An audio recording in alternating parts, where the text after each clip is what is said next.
Hello, hello, and welcome to another episode of the Self Love Lounge. I am so excited that you're here and spending time with us today.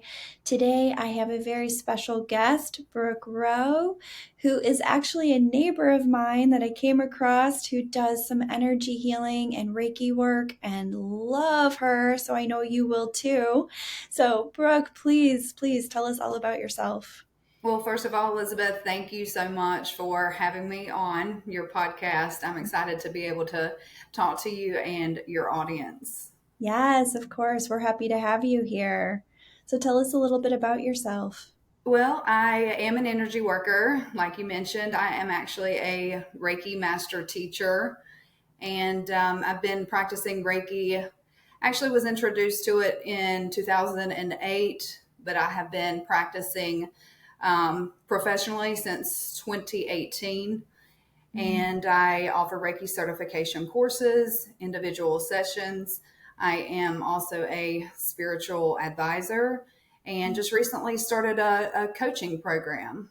So Wow, that's wonderful. thank you. How did you get started and get involved in that work? What led you to that work?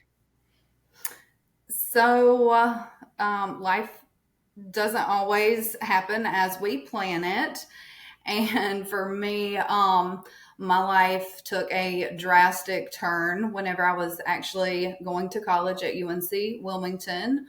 My mom ended her life right before my 22nd birthday. Mm. And I was living here in Wilmington. She was 5 hours away. And so that was just devastating for me. And I went through a complete downhill spiral of self destruction for a good almost 10 years. Wow. And whenever I say self destruction, it was completely, my life was out of control. I did anything and everything to numb the pain, even if it was for an instant. So that includes drugs and alcohol and sex. And I ended up in very unhealthy relationships. Mm. Um, and then I ended up with no place to call home at one point, without a vehicle, without, a whole wardrobe. Like I ended up with absolutely nothing. Wow. So, and this was during my college years, and I ended up having to take a year off of college Mhm. and figuring out how to live life day by day, seriously, day by day. And Sure. I was in a relationship that was actually a pretty long term relationship. And then I somehow found stability through that at one point, but it was not very healthy. That is now over, and I'm in a relationship um, that now is my true love and soulmate and twin flame as well. So, but how I got into Reiki was I was looking through a magazine and Natural Awakenings magazine, and I have always been the one to believe in signs and symbols, and they're always around us, and follow the breadcrumbs kind of person. So I've always kind of followed the breadcrumbs, and I went to a Reiki share. Had no idea what it was, but I knew that it was talking to me and calling me through that magazine. And I went and I loved it. And I continued to go every month that I could. Mm. Didn't have the money at the time to actually go to individual sessions because that money was obviously being spent elsewhere if I even had any.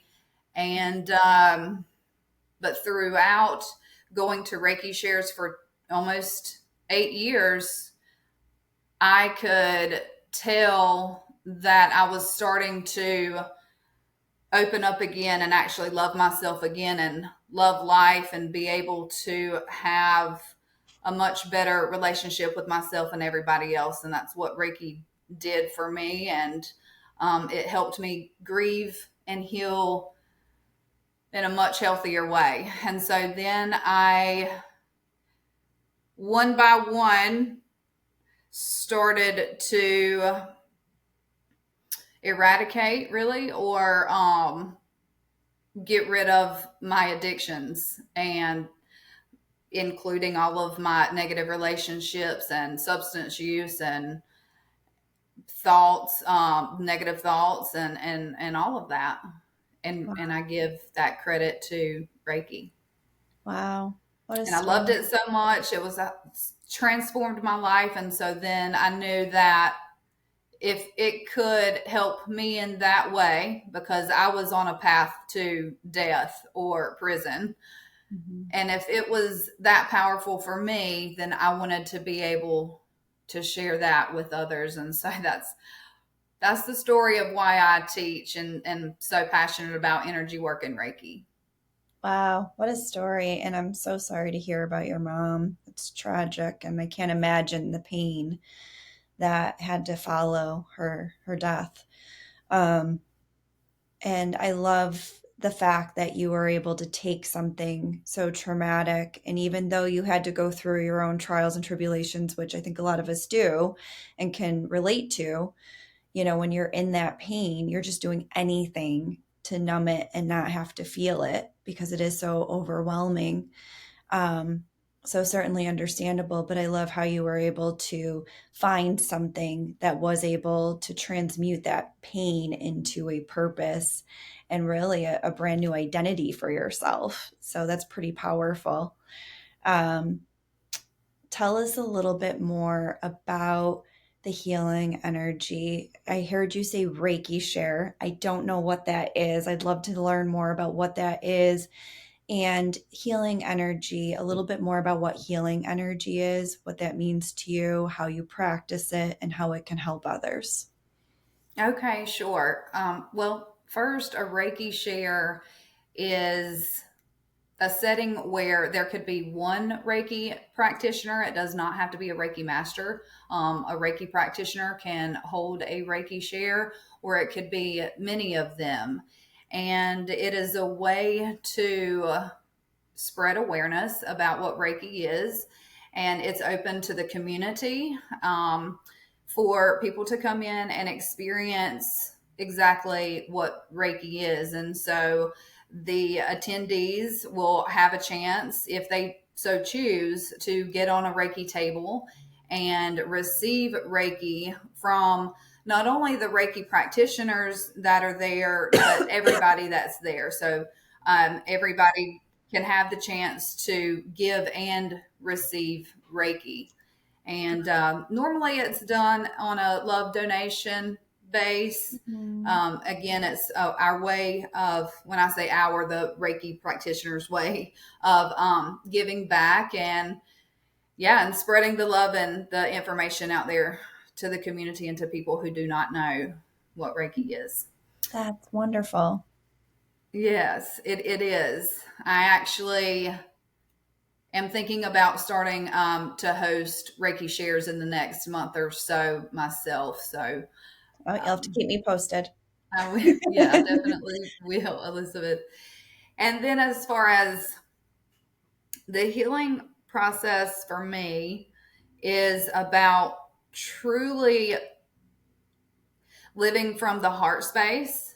Mhm. And in order to do that, we have to uncover and unravel everything that is covering the heart, right? That's holding the heart hostage. That Mhm. could mean all of our self limiting beliefs and doubts and our negative self talk, and understanding where those even come from, and to heal those deep inner wounds and childhood traumas and any trauma.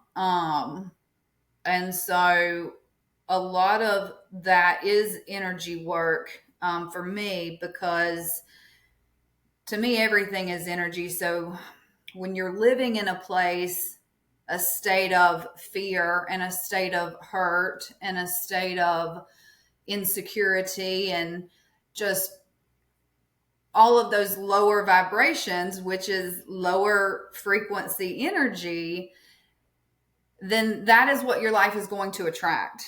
And so that's how you're going to see life. That's how you're going to experience life and other people and situations. And that's just your perception of really everything. And so healing those aspects of you, you start to really raise your vibrations. And so then you start to get into gratefulness and joy and happiness and bliss and the higher frequency energetic vibrations. And so that's how healing is energy work as well. And so then when you're living from those emotions and those places, your life will reflect that. Wow. So that sounds like something that's not easy to do, going from a place of fear, right? And Right. those negative emotions where they're just kind of blocking you from the positive feelings. So, first, how do you even know you have blocks around your heart? And then how do you practice changing those habits of sitting in all that fear to going into a more positive feeling? Mm, that's a great question. So you really have to be honest with yourself, first of all. And you have to really pay attention to your thoughts and what you tell yourself and your self dialogue, and then also your reactions to Mm-hmm. other people and to situations that trigger you, and why do they trigger you. And so you really have to do a lot of self reflection and understand what you're telling yourself when that automatic response happens. So it could be a fearful response, it could be an angry response, and under anger is going to be fear, because in my thoughts, like, there's fear and love are what everything else stems from. So Mm-hmm. fear and love are the two basic foundational emotions, and really you can't be living from a place of both. You can only be living either in fear or in love, and you can't live from both at the same time. Okay, so you could have like one day where you're fearful and one day where you're love. You just can't have both at the same time. Right. And throughout your whole entire day, they could change depending on Mine depending have. on I your think mine have. situation. Yes. But in an instant, Okay. in a moment, you cannot be in a place of fear and love at the same Mm. time.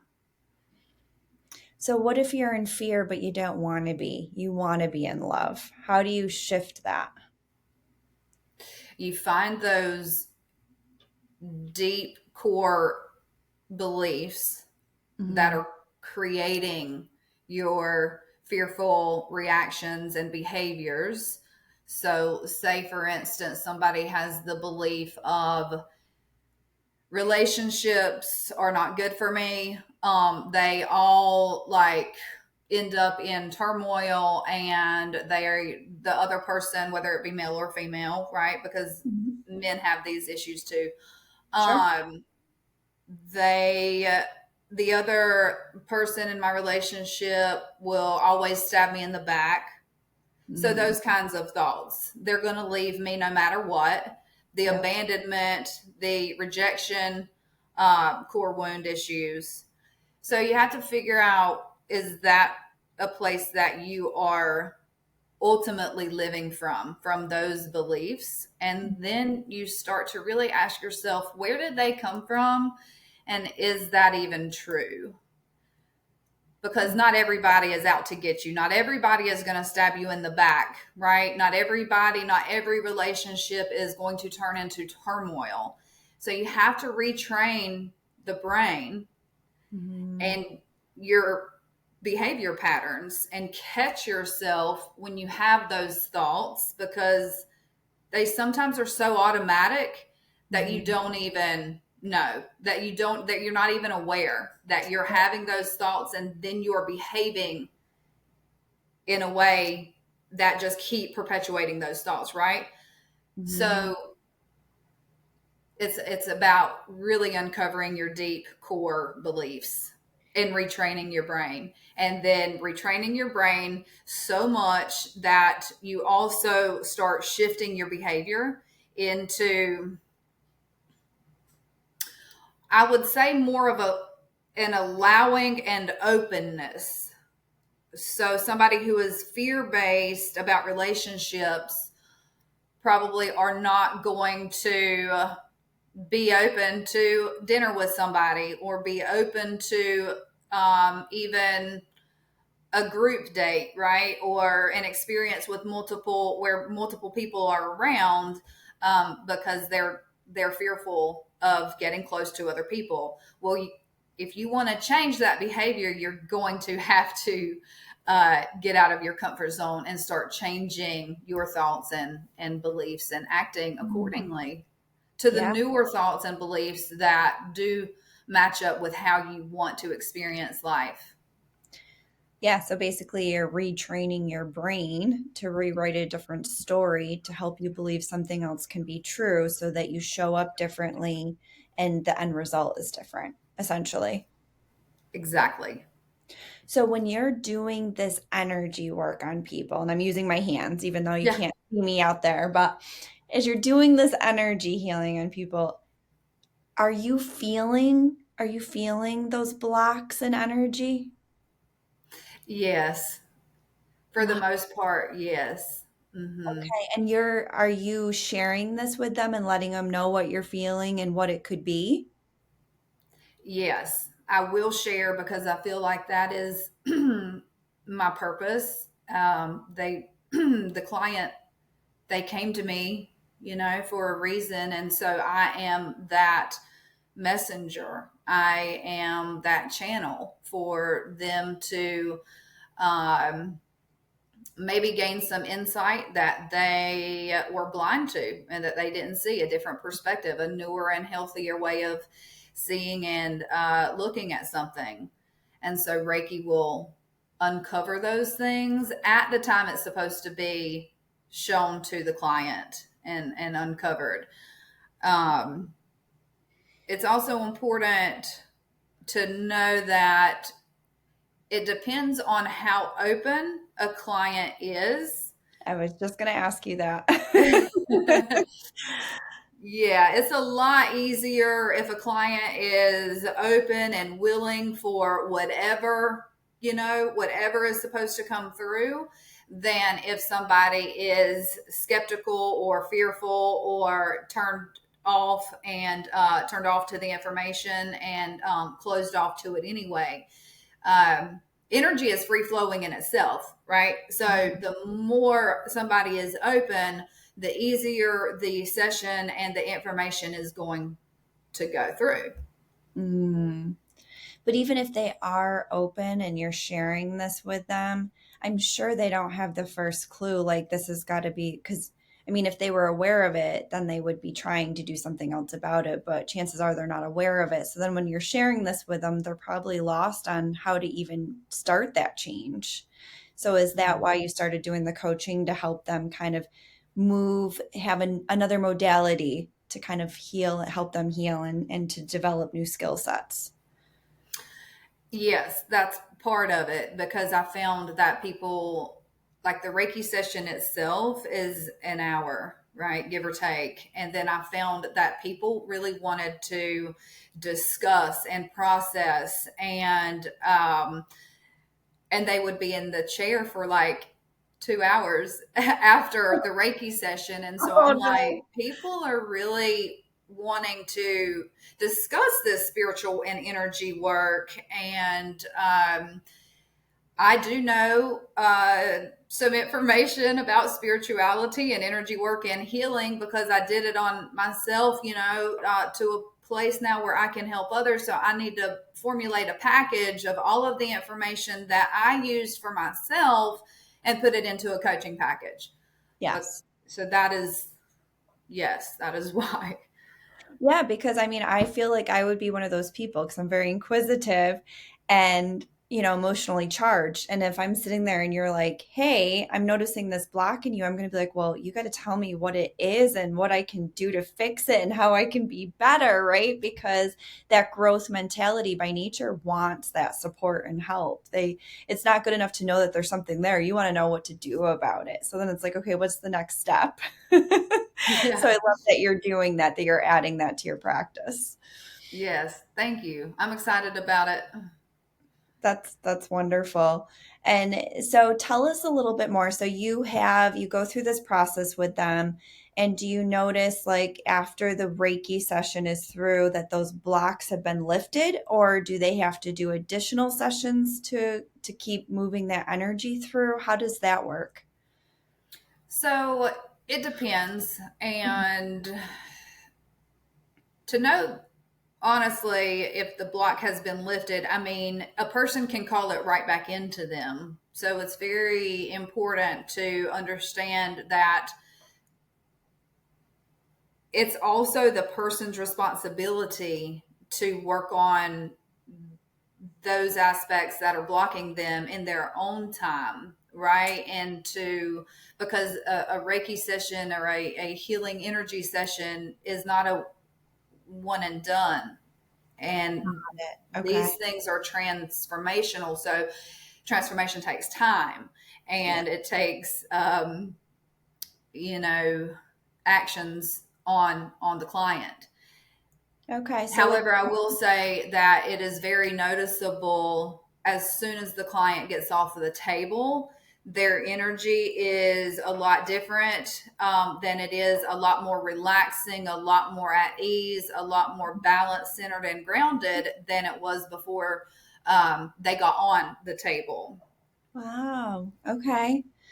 So what are some of the different practices that individuals can do after they've had a session of Reiki with you and they want to continue in the practice so that they can keep working on this, removing these blocks of energy? What would you recommend that clients do on a daily basis to kind of help support that? First, start finding a meditation practice that works for them.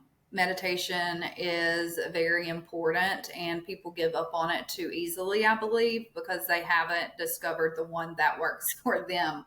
It doesn't have to be, a practice where you just completely try to stop thinking. Um, there's many out there. So that's number one. Find the meditation practice that works for you and engage in it at least 5 minutes a day. Work your way up to 5 minutes a day and more if you are able to. And then I would say spending more time in nature. Mm, That definitely is going to reconnect you with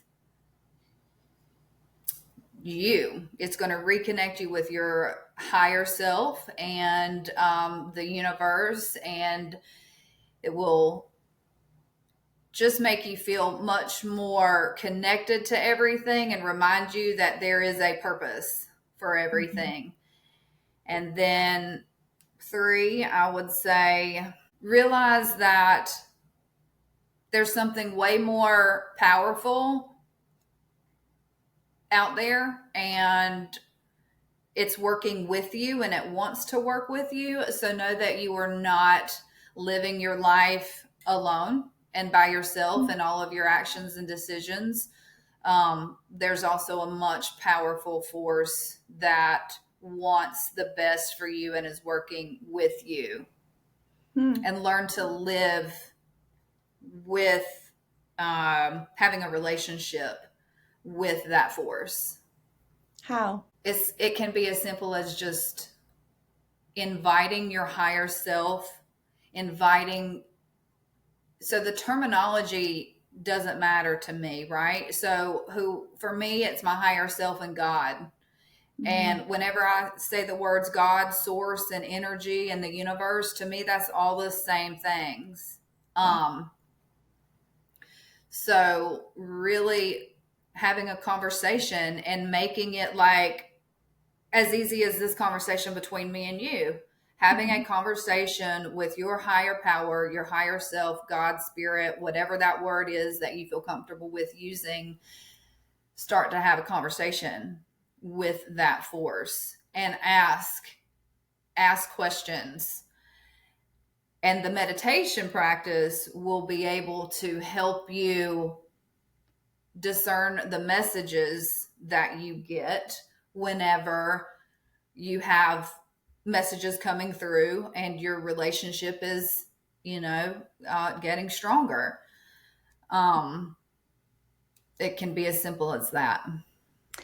How do you know that there is messages coming through? Have you heard messages come through? Yeah, I have. And I do on a daily basis, and always, maybe not always in my Reiki sessions, because again, it depends on how open somebody is and if messages are meant to come through at that time. Sometimes they don't. Um, but I know because sometimes it will be not even like my terminology, my vocabulary. Sometimes I'll know because it's just a pure thought that is of love. And if it's not of love and if it makes you feel bad in any way, shape, or form, then it's not from your higher self or spirit, right? Because that is only going to be of the highest vibrational frequency of love and above. Mm-hmm. Um, so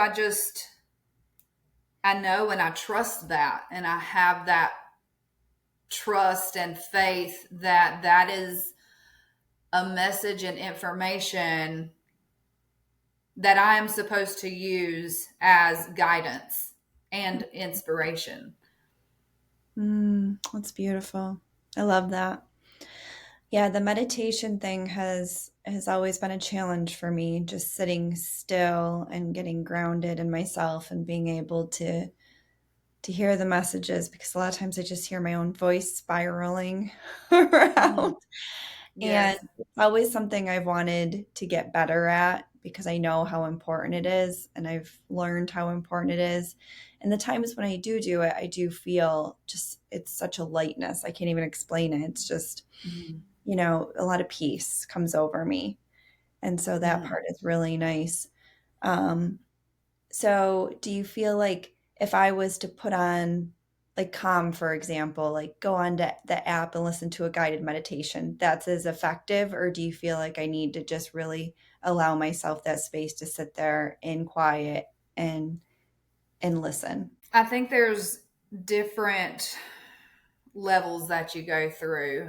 I think at certain times, guided meditations are wonderful and great, and people should practice those. But I also feel like meditation can be an advancement process. So I do feel like the more and more you practice meditation, the more you will be able to comfortably sit in silence and to even get to a place where you absolutely love silence. Mm, And you're so open and aware to everything that is going on around you and to the people that are around you, because that's what meditation does help you with. It's just like you're always on, right? But not from a place of always having to do something. That's not what I mean by always on. You're just always in the flow with life. One of the meditations that I suggest for people that find meditation difficult at first is by either finding like a walking path to go on, even if it's the beach, somewhere out in nature. And for 5 minutes, do the meditation where for 1 minute you are paying attention to everything that you see. Mm. No judgment, no expectations, no putting an emotional reaction to it. You are just the observer. Mm. And so throughout this whole meditation, you were just the observer. And so then the next minute, it's about the using your five senses, Mm. um, foundational senses. And then the second minute, okay, so now everything that you smell for an entire minute, what do you smell? The next one, what do you hear? Right. And so forth. And so that one, I love that one. It gets you very present. It gets you in the moment of paying attention to your senses, and it can also show you where your mind starts to run off. Yes. And that's what we're working with. We want to work with the mind, how to kind of tame that monkey mind and that monkey chatter. Because if you pay attention to your mind every day, you will see it is constantly going 1,000 miles an hour on nonsense, and you can learn how to control that. Yeah. I love that. I'm going to try that because I do love to hike and walk and be outside. And so I do that as much as possible. And a lot of times in the morning I will go out for a walk. We have a nice pond here and I'll walk around the pond and everything. And it's so peaceful. And a lot of times it's helped me heal because it's always reminded me that life is bigger than any of my problems. And it just helps Mm-hmm. me feel one with the world and more united and connected and less lonely. So I've always loved nature for that reason. So I'm going to try doing the meditation out in nature and see if that helps. That's a good idea. Yeah, beautiful. And I did want to say something. I just wanted to piggyback off of something that you mentioned a while ago when you said, I just hear my own voice. Hmm. So, most of the time, it is going to be your own voice that you hear, even if it's messages coming through from spirit. It really is your own voice. You just have to discern, is it my ego, spiritually based ego telling me this, that is driven out of our life experiences and trying to protect us falsely, right? Or is it from a higher consciousness? So how do you know? The ego is based out of fear, and the higher self is Mhm. based out of love. So anything from above will be love, anything from below will be fear. Correct. And I don't mean below in a bad way. I mean like I guess I'm thinking like lower on the vibrational energy field, like Yeah. below. Yep. I want to make sure I Yep, got I that. got you. So Hmm. Brooke, do you think you're healed? I think that healing is an ongoing journey forever while we are incarnated here. Mm. So there's still many things that I will need to heal from. Maybe things that I don't even know right now and that I am aware of right now. So it's a ongoing process. As far as if you're asking about from the grieving process of my mother, then yes, to the point where I now have a relationship with her, and I see death in a much broader way than most. And yes. Yeah, Hmm. I love that because through my own transformation and healing, I used to have this way of thinking that we get to the top and we're done, right? We go through the healing process, we're good, we're done. And now I realize that it's not a process where it's like you get to the end and you're done. It's a continual process, right? Because once you get to this point, then there's other things that kind of come and we need to move through. And it's just this Hmm. lifelong journey. Hmm. And each phase teaches us things and it allows us to be stronger and to grow and evolve in a way that once we're prepared for the next thing, right? And so it's this beautiful Exactly. evolution of life that's continuously helping us learn and grow and to get where we're supposed to go, right? Which is obviously to the highest level of energy and enlightenment. But I I would have never known that if I hadn't gone through my own exploration and healing and transformation. So I love that you said that, because when I ask that, I do get a variety of answers, but I definitely agree. I think it's a continual lifelong journey that we're on when it comes to healing. Mhm. Yes, absolutely. I love that. So it's that time in the show where I want to ask you some rapid fire questions. So I Okay. wanted to learn a little bit more about you. So tell us, what is your favorite book? A Course in Miracles. Okay, so I love that is your favorite book, and I'm going to Mhm. tell you why. Because I have followed Gabby Bernstein for years and love her work, and she always referred to this book, Course in Miracles. Mhm. And I didn't really understand what it was, but me and loving books, I was like, oh, okay, I'll go to Barnes and Nobles and pick up this book and read it, right? And Right. so I go to Barnes and Nobles and I ask for this book, and they give me this book, and I'm like, wait, this is the book? And they're like, yeah. And I'm like, this is like a Bible. I'm like, Yes. I sit and read this from beginning, like, what? So I get home and I'm like going through it and I'm like, what? Like, this is not what I expected. So Mhm. I had somebody else who kind of helped and taught others on Course in Miracles. And I said, how do I read this book? And she's like, you Uh-huh. don't. It's not like a book that you pick up and you read from beginning to end. It's a journey, it's an experience, it's something that you use and practice. And so Mhm. when I saw this on your sheet and it was your favorite book, I couldn't wait to ask you this question, because I was like, okay, I need to know more. Yeah. I need to know more. So tell me your experience with this book. So my experience with it is, first of all, for those of you who do not know what A Course in Miracles it is, it is a book that helps you guide you into finding inner peace. And I'm a student of it, and I've actually been reading it. I'm not to the end yet, and I this is my fourth or fifth year, maybe. I don't even know anymore. Like, it's just been along in my life's journey for the past 4 or 5 years, and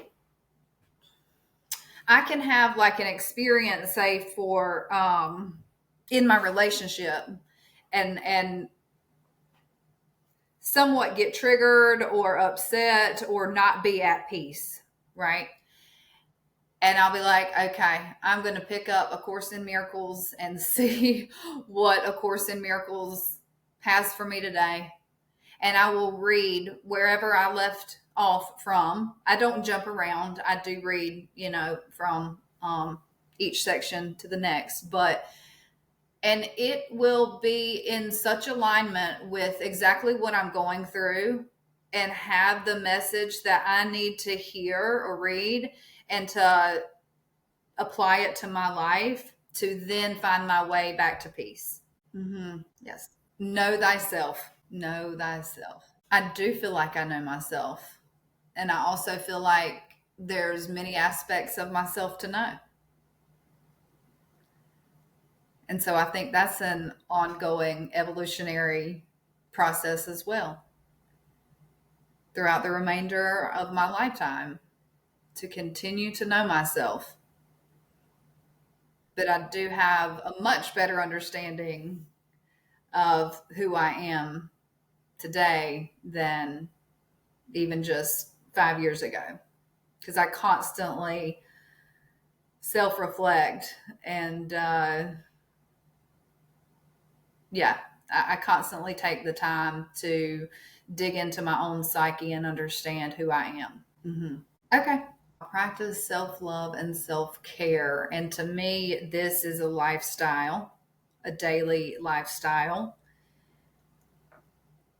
one way is I love to have a neat and tidy home because it does affect your energy and it affects your mind. If your home is messy and chaotic, then that is how your outer life is probably going to be. And I don't want my life like that. So I like to keep a clean house, and I also like to keep very nourishing foods in the house.